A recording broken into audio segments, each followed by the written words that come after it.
This is Justin Hagan, real estate broker and leader at eXp Realty, and I'm back today to close out the series on the top 5 mistakes that you must avoid when selling a home. Today, we're at the number 5 mistake to avoid, and not paying attention to this mistake could really make or break the home selling process. Before I tell you about this mistake, let me ask you a personal question. Now, don't get embarrassed, but the question is, do you believe in love at first sight? Now, your perfect buyer is somewhere out there fully qualified, looking for a home, and a good mindset to have is that if you don't have the right first impression, they will never consider your home as an option. Now, I know that sounds harsh, but that's the importance of making the right first impression. Now, in today's digital world, we have what I like to call the first impression and then the official first impression. The buyer will more than likely view your property online before they have that official first impression. Creating the first impression will do so much for attracting and ultimately selling your home to the right buyer. Here are a few tips to make your buyer fall in love at first sight. But before we get into that, I have a quick story that will tie it all together. So I was working with this couple a while back that was planning on selling their home that they bought together.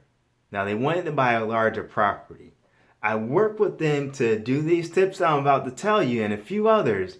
And then I set up a personal photographer to take pictures of the property. So fast forward, they ended up looking at properties in the area for their very next home.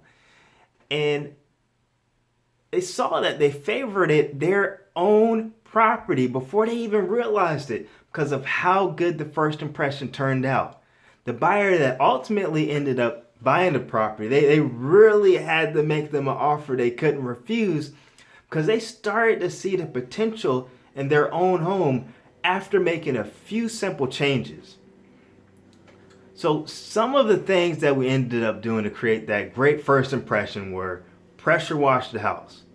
This can take years off the look at your home in some cases. The next thing was painting the front door, the shutters, the porch rails, and anything else outside of the house that needed painting. Of course, manicure the lawn, the flower beds, trim the shrubs. You'll notice that the things that I mentioned won't take very long and they won't be very costly, but it'll make a world of difference when it comes time to sell your home for more money in less time. So thanks again for watching the video. Go back and watch the rest of the series if you haven't already. Please like and comment on the video. This is Justin Hagan, and I look forward to serving you. And see you next time.